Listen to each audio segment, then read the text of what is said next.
Thank you, worship team. It's good to gather with all of you this morning as we celebrated the 4th of July just a couple of days ago. I know we've got so many traveling and out of town, but others that are with us today because of the 4th. So glad to have you here. If you're a guest with us today and you want us to follow up with you, let me encourage you to tear off that portion in your bulletin. Put it in the offering plate later in the service. We'll follow up with an email, phone call, visit, whatever your preferred form of communication is that we could connect with you about how we try to make Christ known to the neighborhoods and the nations here at First Baptist Springfield. This morning, we're going to be finishing up the One Nation Under God series from Exodus chapter 19 and 20. Next week, we will continue on in the series through Exodus, but we'll look at a different passage and a different focus on Christ, our true and better high priest, next Sunday.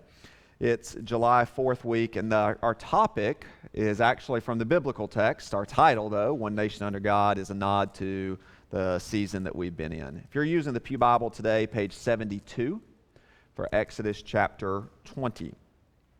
We're going to look at the last 7 of the commandments. We looked at the Sabbath a little bit last week. We're going to look at it from a different angle this week.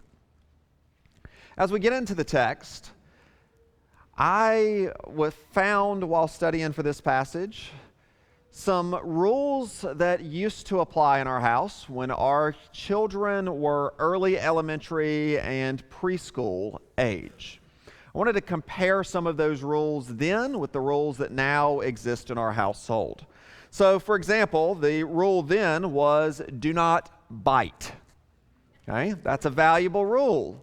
Still a valuable rule, but it's now kind of turned into do not bite your sibling's head off. Please don't be rude. The rule was do not whine. And while that one still is needed, it is now turned into life's not fair. Get over it. Okay. Put your shoes in the shoe closet so that we could always go and find the shoes in one centralized location for the 8 feet that represented my children. One central location. Please put your shoes in the shoe closet is now turned in. Please do not leave your shoes in the floor in the middle of the living room, the dining room, the bathroom, or any other room. Put them in your closet. We still have to have that rule. Okay. Here's another rule. Do not let your brother eat stuff off the floor. It has now turned into do not let your brother eat too much candy. Do not take your shoes off in the car. Parents of preschoolers, I don't know where that sign is. I think there's a similar sign in invisible ink at church that says take your shoes off that I just cannot read. I've never seen, but our preschoolers seem to see. But do not take your shoes off in the car and then proceed to throw them on the floor, to throw them at your parents, or to throw them at your siblings. Because inevitably, one shoe would be in one location in the car, another shoe would be in another location. We'd be on a road trip, and it would turn into an extra 7 or 8 minutes, which is just soul-crushing for an efficient person like me, to find a shoe in the middle of the car. That is still a rule in our house. Do not take your shoes off in the car, especially your basketball shoes, and please do not leave them up with the windows up or in the car with the windows up in the middle of summer. Now, some of those rules may not occur in your home. Some of those rules may be unnecessary in your home. Some of those rules are cultural for what's important to us. Some people would say that God's rules need updating as well and might be cultural. But the commands found in the 10 Commandments are not rooted in one culture a long time ago, but are rooted in the character of God and His commands for how we can know about what is important to Him. These commands don't need modification as our culture ages, because they're rooted in God's character and what He expects of humanity at large in the 10 Commandments. I want to read now from verse 8. Remember the Sabbath day to keep it holy. 6 days you shall labor and do all your work, but the 7th is a Sabbath to the Lord your God. On it you shall not do any work, you or your son or your daughter, your male servant or your female servant or your livestock or the sojourner who is within your gates.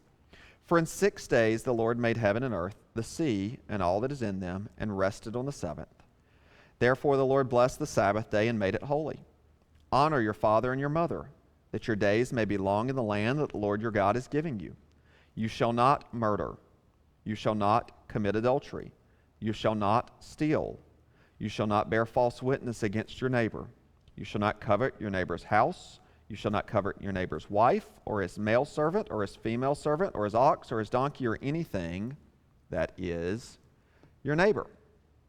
I'll remind you, as I have done multiple times in this series, that God began by giving his commands. Before giving his commands, in verse 2, he said, I am the Lord who brought you out of Egypt, out of the house of slavery. God's redemption of the people came before their obedience to him. God does not redeem them. God does not save them because of their obedience. God saves them to obey him and follow his rules. His redemption and release and bringing them out of slavery is then going to form them as a nation and form them as a people set apart to God, to be a light to the nations, and as such they should be reflecting God's character in all that they do, including the practice of the Sabbath. The Sabbath is not rooted in our need for rest, but in our need to worship the God who also, after 6 days of creation, took a rest, not because he was tired, but reflecting upon the goodness of his work. God's creation order reminds us of the Sabbath. And we are to keep the Sabbath holy, 6 days laboring and then resting. I want to think a minute about the cultural ramifications of this. Many of you grew up in a time or a place where Sundays were distinct. They weren't only distinct because of a lack of the workday, but because so many things in culture shut down. So many things in culture in small towns, even still today, close on Sundays. Some of you may even grown up in places where Wednesday evenings, there were so many people at church services midweek that there weren't many activities on Wednesday evenings. Sundays has been thought of in American culture for a long time as a different type of day. The prevalence of people worshiping on and observing the Sabbath as a different type of day even used to extend to the animal world. Did you know in Virginia until 2014, only about a decade ago, it was illegal to hunt deer even on private property on the weekend? Okay? I'm unclear why the deer needed a day of rest and the fish do not, but the blue laws extended to hunting, but not to fishing. Okay? Same thing in North Carolina for so long. I remember growing up as a kid, Dad, can we go hunting? It's the weekend. No, it's Sunday. Okay? So, a day of different behavior. Blue laws. Now, so many of those have been repealed, and the Sundays of our culture today, even over the last decade, have just really become another day in many senses. But the Sabbath is not only to be a day of rest, but a day of worship. A day of worship and rejoicing, relaxing, and reflecting upon God's work as Creator and Redeemer. It does give our bodies rest. And science continually shows that if you don't take rest, you're going to have reduced performance. I've seen lots of different ways that Christians have taught about observing the Sabbath. I think if I came in here and had all of you write down in advance of this series, what are ways that you observe the Sabbath or don't, and why not? We'd probably have 50 or 60 or 70 different ways in which people think of things that are appropriate to do on the Sabbath. Some would say it's inappropriate to do any work really on the Sabbath. So I do all of our cooking in advance, or I put everything in the crock pot so that there's not even that type of work on a Sunday. Others would say, well, that's okay, but we can gather together, we can have a meal, but we shouldn't work even around the church on a Sunday. I remember being here early and somebody coming to me after on a Sunday and saying, Pastor, you asked the people in the upstairs service, when we had an upstairs service, to stick around after church and have lunch together and then to paint the fellowship hall. That feels like a lot like work on the Sabbath. Well, for them it was. They were convinced biblically that that was inappropriate behavior. Did I look at them and tell them, you're crazy? No way. No, I walked through carefully and gently and said, thanks for bringing that to my attention. I wouldn't have thought of that as working on the Sabbath, particularly as we do it together as the people of God here, but thanks for bringing it to my attention. I'm encouraged by somebody that wants to take God's commands that serious. In one sense, we can laugh about it and think about it, and others of you, though, you're like, yeah, absolutely, I agree with that. Listen, the big purpose, and I'll give you a few other things in just a minute, but the big overarching emphasis in all of this on the Sabbath is, I would say this: how you Sabbath should be a matter of personal conviction formed by biblical study. Biblical study, personal conviction, held with humility and charity. Romans 14, 5 and 6 says this: one person esteems one day as better than another, while another esteems all days alike. Each one should be fully convinced in his own mind. The one who observes the day observes it in honor of the Lord and gives thanks to God. Listen, how you Sabbath and how you practice this command, because this is the one, most scholars would say this is the one command of the 10 that does not have an explicit New Testament affirmation of all that's in it. The rest of the commands seem to have a very explicit New Testament connection, reaffirmation. The New Testament here seems to be more about how you observe this as a matter of conviction based upon biblical study and not a matter of explicit law, but valid and valuable practice. So if you're of the opinion that you shouldn't paint at the church on Sunday and you've searched the scriptures and you're at that point, well, hold to that place. Hold it hopefully with charitable and humility for others that don't explicitly agree with you on that. Some of you take naps on Sundays as a way of resting. I loved that as my children were growing up in the home in that preschool age. Sundays, everybody has to take a nap. It's the day of rest. Might not have been my best biblical exegesis, but it was really valuable as a parent. So boys and girls, if your parents say Sundays are a day of rest for everybody to take a nap, then it's a day of rest to take a nap, because we're going to get to the next command in a minute that does deal with obeying your parents. Okay? So, if Sundays are your day of nap and rest that way. Others work on Sundays.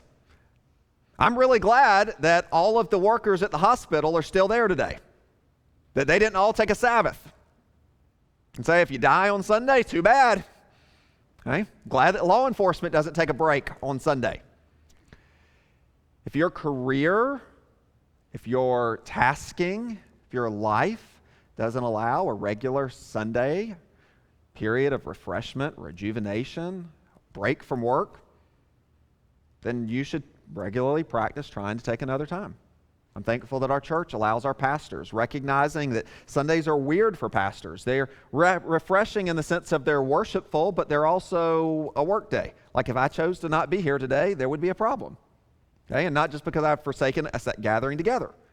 Okay? There's a weird mix on that. So often you will not see Sam at the office on Mondays as he takes that as a day that is different from his normal work. Often you won't see him at the office on Fridays. You won't see Ron at the end of the week. So we take days based upon our times to not do what we normally do. And largely, that's my perspective on the Sabbath, is to take a time to worship, to relax, and to not do what you would normally be doing 6 days a week or in a regular rhythm, so that you can reflect on the Lord, so that you can rejoice in what God has given, so that you can delight in Him and give your body a rest. Boys and girls, box number 1, I want you to draw you worshiping and enjoying God and His world. For the Jews, Sabbath wasn't a day where it was like, hey, all we have to do is gather and worship, and it's a miserable day because we're not doing anything fun all day. No, it was a family day of rejoicing, reflecting upon the Lord, relaxing in Him, enjoying family time, resting from the rigors of life. That's box number 1 for you. Box number 2, I'm going to let you draw any of God's 10 commands. Whether that's don't hurt somebody, don't steal things, any of those, you can do that in box 2. Box 1, resting and rejoicing, worshiping the Lord in His world. Box 2, any of God's commands in the 10 commandments. But in the Sabbath, we rest from what we normally do. I think there's some really valid thought on this that others have done and I've benefited from that says if you work with your body, Sabbath, and delight in doing something for God's glory that you enjoy with your mind.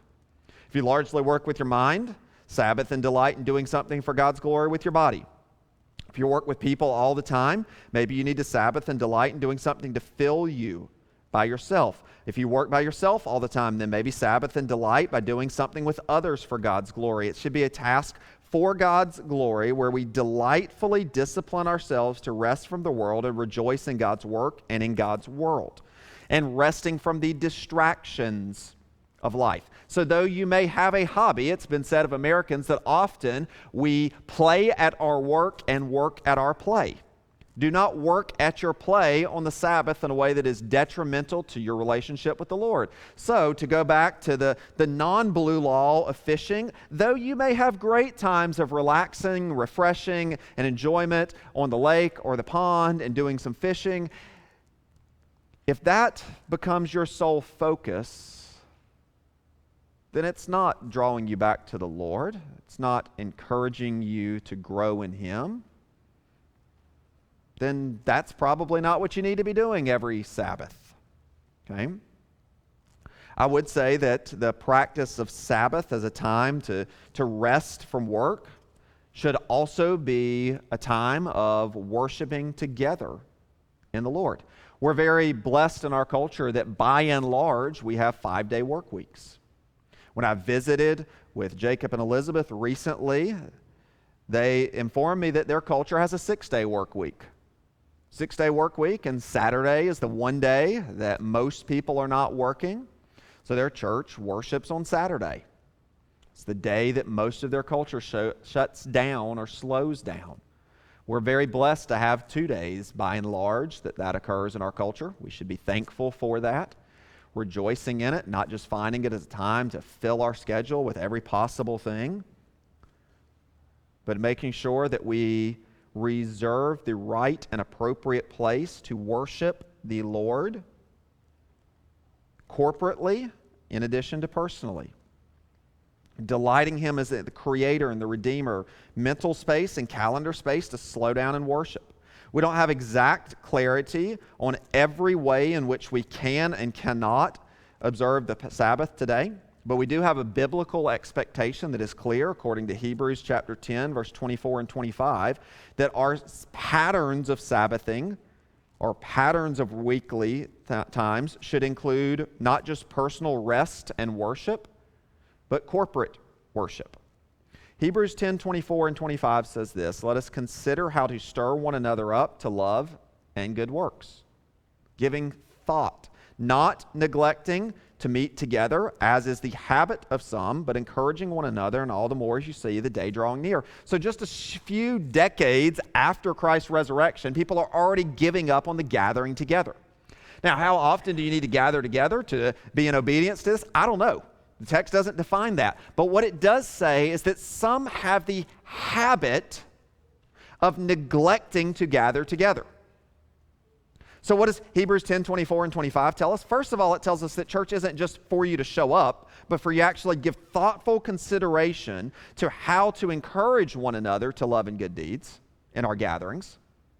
So it's not just about you as a consumer or a spectator when we gather, but how can we encourage one another to love and good deeds? But also, it tells us that we should not make the habit of not gathering together. Now, when does something become a habit? I don't know. Okay, but I do know that if you're only around the gathering of saints twice a year, then you're probably in the habit of not gathering together with the saints. So I don't want to impose a religious restriction upon a principle here, but I want to encourage you in your thinking about Sabbath, in your thinking about worship. Do what you've done today. If you're watching online, if you're in the room, you're doing this today. You're here today. You're tuning in today. Good job. Continue. And let God guide you on how to rest, how to Sabbath, and how to worship as a matter of personal conviction informed by biblical study. Good discussion, by the way, for a small group in a Bible study session. How do you guys practice this? Where do you find some value? Let's move on. Fifth commandment. Boys and girls, your parents were so happy you were here for this one. The fifth commandment, honor your father and your mother, that your days may be long in the land that the Lord your God is giving you. A promise of God, pattern of God, and the blessing of people as they honor their parents. I want to talk more about this one from Ephesians chapter 6, verse 1 through 4, because this is repeated, and we get some clarification on this from Paul. Children, obey your parents in the Lord, for this is right.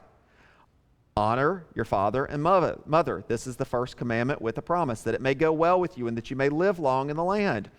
And then, boys and girls, reading this for both parents, fathers, do not provoke your children to anger, but bring them up in the discipline and the instruction of the Lord.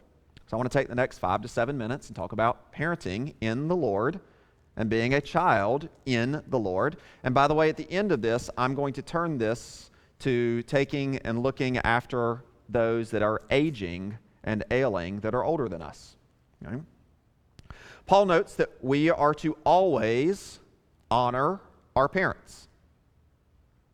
We are to always honor our parents, and then he specifies that we honor them by obeying them in the Lord.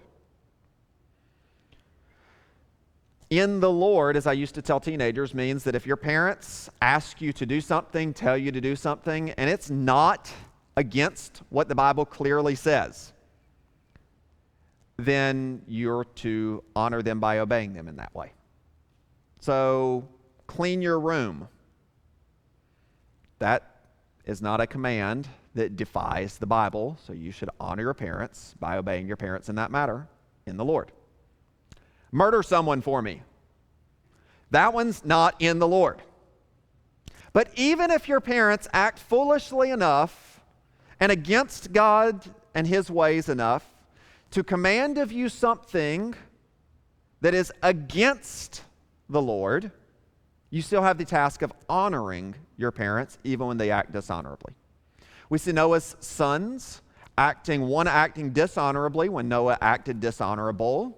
We see another son acting honorable when his father acted dishonorable. The command to honor your father and mother is not rooted in whether or not they act honorably. So honor your father and mother, obeying them in the Lord when possible. Boys and girls, your parents aren't perfect. My kids could tell you that I am far from perfect. At times, your mother and your father might violate Ephesians 6:4 by provoking you to anger in an unjustified way and not disciplining you and instructing you as the Lord would. They're going to do that. But by and large, for those of you that are worshiping with us this morning, boys and girls that are in the room with me this morning, most of what your parents is going to tell you comes from a good place, with them trying to honor God, trying to help you succeed in life, and be a healthy part of your family. Honor them, period. Obey them in the Lord if it doesn't conflict with what God has clearly said. Honor them not begrudgingly, recognizing that God put them in charge for your good. And that when you honor them and obey them, you're honoring Jesus. So boys and girls, in box 3, I want you to draw you honoring and obeying your parents by following a rule that you have in your home. Maybe even not taking your shoes off in the car. But honoring Jesus by obeying your parents and a rule that they have for you. Parents, expect the need to discipline your children. Discipline them to honor and obey you, reminding them regularly that God has ultimate authority, that God has given you temporary authority in their lives to help them know the Lord, to help them grow in the Lord, and to help them live wisely in the world that God has put them in. Don't leave it to the church or the school system to teach them to obey. Expect them to obey and discipline them to do so, starting at an early age. But do so as the Lord gives you grace and treats you with kindness and mercy, but also like the Lord disciplines you and holds you to his perfect standard. So taking notes, parents, discipline your children to honor God's authority as you also reflect upon how God trains you. As you reflect upon God's training of you. A couple weeks ago, we did parent-child dedication for Waylon, and when we did so, I gave out a little book that said, I think the book was called Give Them Grace.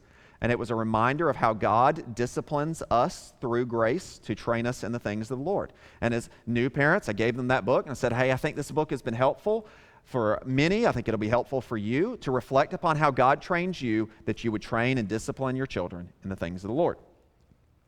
There's too many children who from preschool age have been in charge of their families. And our day school teachers say, amen. There's too many preschoolers coming in the halls of our preschool or our day school that they've been in charge from the moment they were in diapers and in their home. They've been in charge, whose parents are not bringing them up to honor and obey the Lord or disciplining them. One way this practically should play out as parents is bringing your children to church whether or not they like it. I bet if we interviewed Pastor Ron and said, Pastor Ron, did you always like church when you were a kid? Oh, no, he did not. Pastor Jason, did you always like church when you were a kid? No, I did not. Did any of you that are adults always like church? You might remember it, but I'm willing to bet most of you would say there were Sundays that if I was picking, it would not have been to sit in a church pew. Okay? Boys and girls, there's going to be weeks that you don't want to be at church. I hope it's not all the time. But when your parents bring you to church, it is for God's glory and your good. Parents, bring your children to the gathering of the saints for worship, whether or not they like it. Though they may prefer something, what they prefer is not always what is for their good.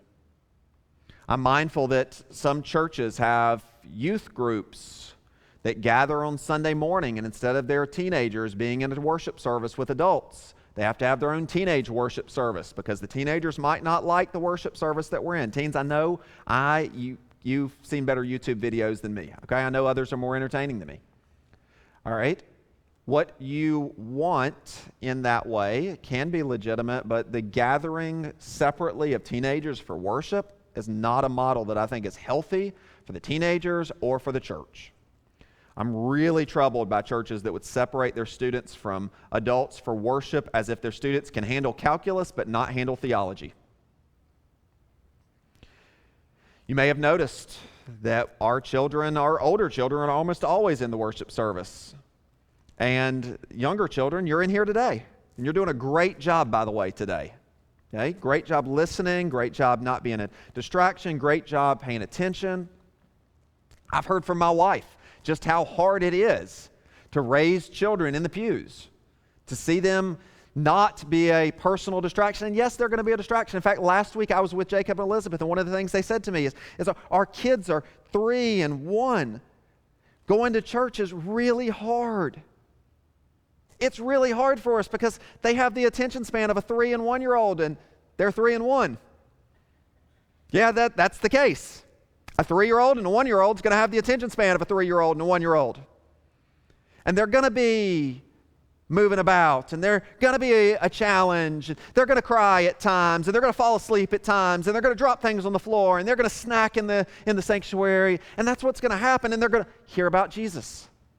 They're going to worship with the saints, and they're going to grow in Him. They're going to be different than a 35-year-old. Different than a 65-year-old. It's a challenge to discipline your children and work with them in the pews. I know that. But boys and girls and parents, thanks for being here.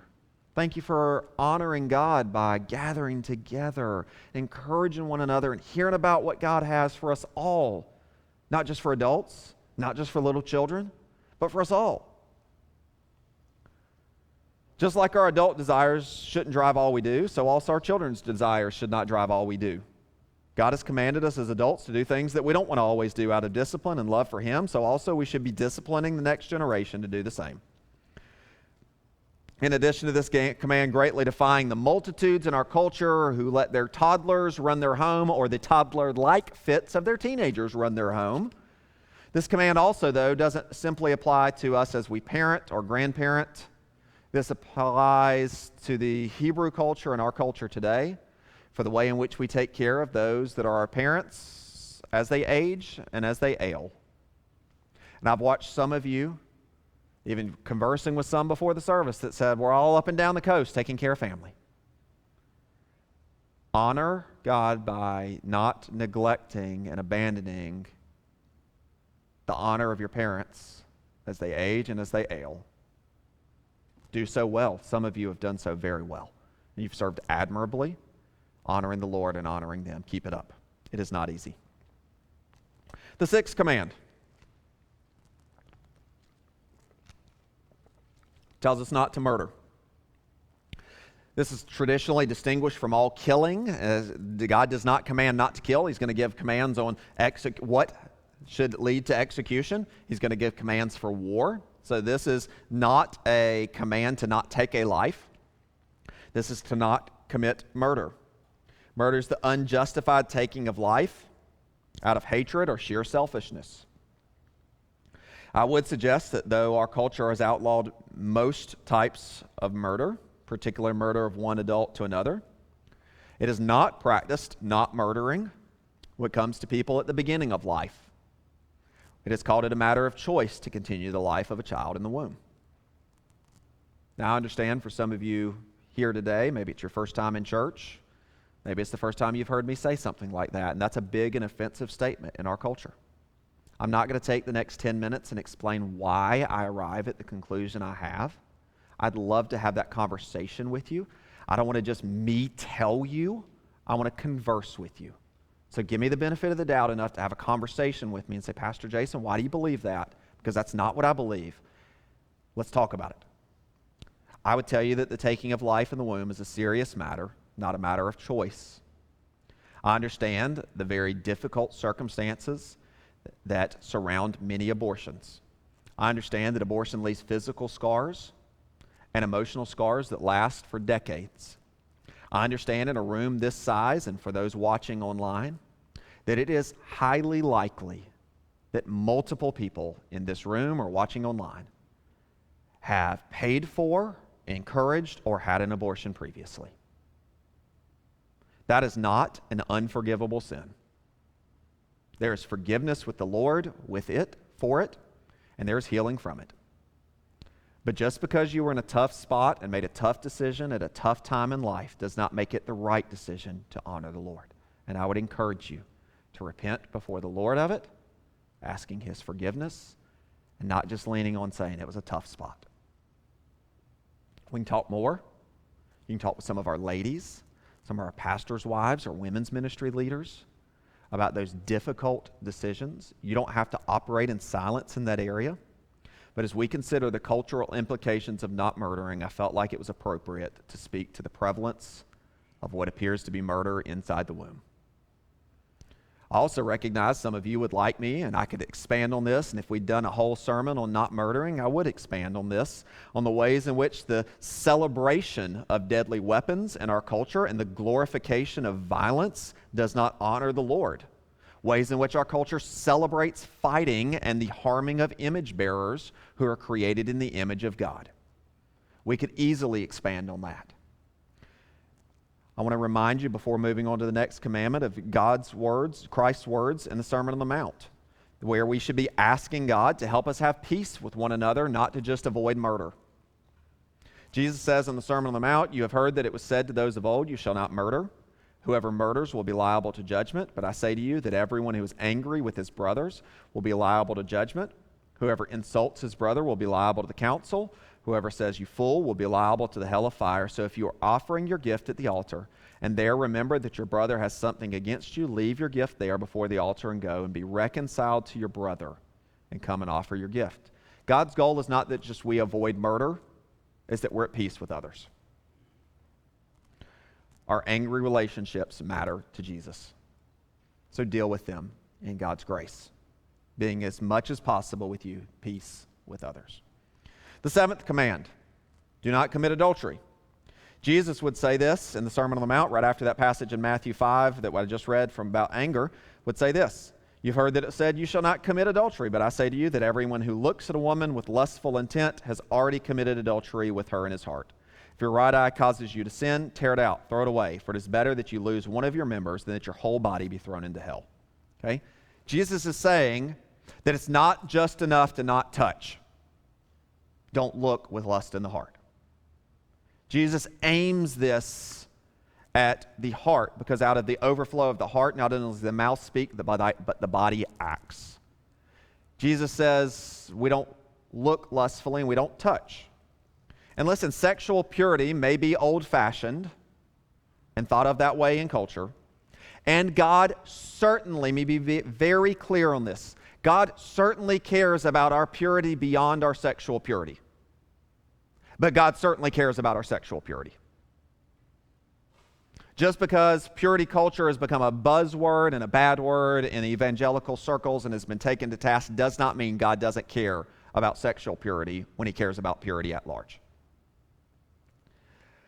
Sexuality is a beautiful gift, a powerful gift, but it's not something to play around with casually. I'm thankful for the pastor over at Delray Baptist Church, Garrett Kell, one of my friends. He's written his book, Pure in Heart, that sexuality is a lot like nuclear energy. In the right bounds, amazing and wonderful, but outside those bounds, destructive to families and relationships with huge immediate implications and then long-term fallout for decades.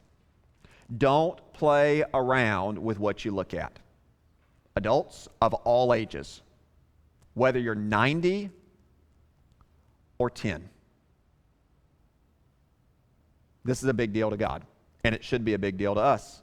God cares about what you're looking at. He cares about what you're not touching and who you're not touching. That extends to emotional affairs, by the way. Don't look for an out in that way. Protect the marriage bed and the marriage relationship if married, and if not married, don't play around with nuclear stuff. It's seriously powerful, it's seriously good in marriage, but it's just seriously destructive outside of it. If Jesus could resist temptation, then you as a believer with Jesus at work in you through the Holy Spirit can resist temptation too. Thus, I know our culture is saturated with sexuality. I know it uses it to sell everything possible. I want to encourage you to honor the Lord by praying through what you will and what you will not watch and call entertainment.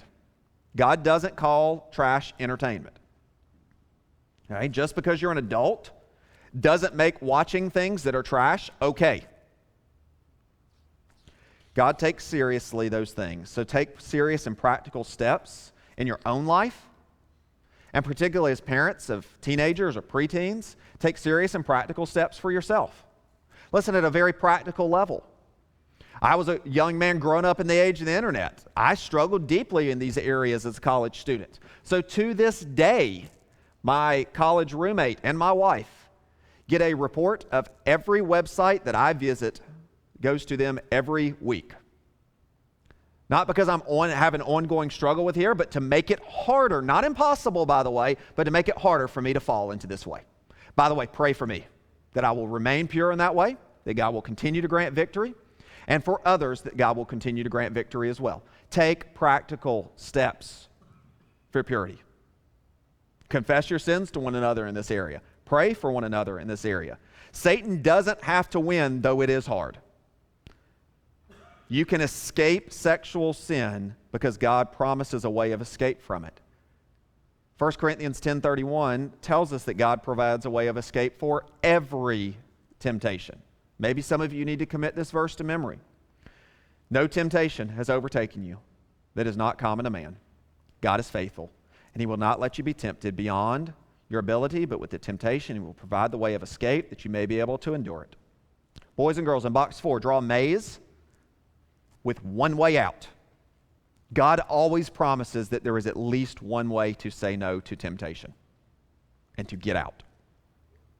If you need help here, talk to me. Talk to another pastor. Talk to another leader. Talk to another ladies' leader. Don't operate in silence and shame, battling alone as if you're the only one that's had that struggle. God offers forgiveness for this serious and destructive sin, and He offers hope, help, and healing.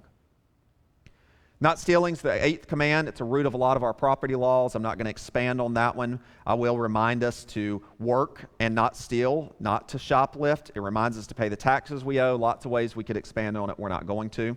The 9th command is not to bear false witness. The command is not explicitly to not lie, though Christians should be people who are not deceptive and who are people of truth. The command actually reminds us of the court system and practicing truth and justice in the system. Justice and truth for people with all backgrounds, whether rich or poor, whether in the majority and having power or in the minority and without power. By the way, this text would remind us also not to be gossips or slanderers about others as we bear false witness about the character of other people outside our church or inside our church body. Christians are to be people who imitate God's truth, His justice, and His mercy.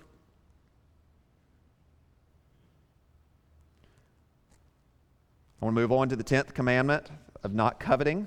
It's a broad and sweeping one. It's an indictment of the modern economy. This command tells us not to covet, instead to find delight in what God has provided for us. Now, I don't think this means that we can't ever buy stuff or even want stuff. I think this is more about, coveting is more about not what you have, but what you think you have to have and what you'll do to get it. Coveting is a matter of having, not a matter of having stuff, but the stuff having a hold of you. It's when the stuff has a hold of you. But I'll encourage you to allow God to search your heart. Ask God to search your heart for how advertisement culture and consumerism can feed into your heart. Maybe get off of social media for a little while, particularly off of Instagram. Surveys continue to show how bad for depression and satisfaction social media is, especially for teen girls. Doesn't mean technology is bad, but many of the uses of it are not legitimate, and they awaken covetous desires and comparisons with others and their seemingly good life, and we don't end up delighting in what God has given us and how He's created us. So don't spend all your time on social media scrolling, but also don't spend all your time at the mall shopping the windows and acting as if the next job, the next car, the next pair of shoes, the next house is the be-all, end-all of life. Don't let stuff control you in the having of it. Put the Lord first. Let Him have your heart. Repent of that idolatry. You see, the 10th commandment drives us back to the first commandment, no other gods. In the coveting, we start letting stuff be the controlling factor in the God of our life, which drives us back to having no other gods before Him. The 10 commandments point us all back to our worship patterns. They point us to our sin. Jesus has pointed out the ways in which our heart violates the commands in the Sermon on the Mount. But God has provided that we might be forgiven, that we might be set free from the due punishment that we have for breaking God's laws and commands. The provision that God gave is the person of Christ, the one who by His cross and resurrection has given us forgiveness and new life. As one commentator noted, the provision is by the one who kept all of the laws that we have broken. He took the punishment of those that have broken the laws, that we who have broken the law might be treated as if we kept it all. God in the 10 commandments drives us to our sin, and He drives us to the cross. You see, I like to think of the 10 commandments as guardrails for life, and how life can be good and God-honoring, of how life should be lived in light of the character of God, of what a culture should look like honoring the Lord. Guardrails to a good, God-honoring life that cares about others' possessions. Good, God-honoring life that's people of truth. Good, God-honoring life that takes care of marriages. Good, God-honoring life where children grow in the things of the Lord. Good, God-honoring life that prioritizes the worship of the Lord. They are guardrails to keep us from going off the good path and the way that life God has created works well. But it's also a guardrail to guide us to Christ's perfection in our place. Because when we allow the commandments to search us and God to search us, they show us all the ways in which we are wrong and sinful and broken. So let me encourage you in this time in the moment as we respond through song. If I can talk or pray with you in the back, I'll be available. But you respond to the Lord, trusting in Christ's perfection in your place, not in your perfect obedience, but also trusting in Him enough to do life according to His commands, and let His word search you and show you if there's any wicked way in you and lead you in the way everlasting. Let's rise now, stand, and sing.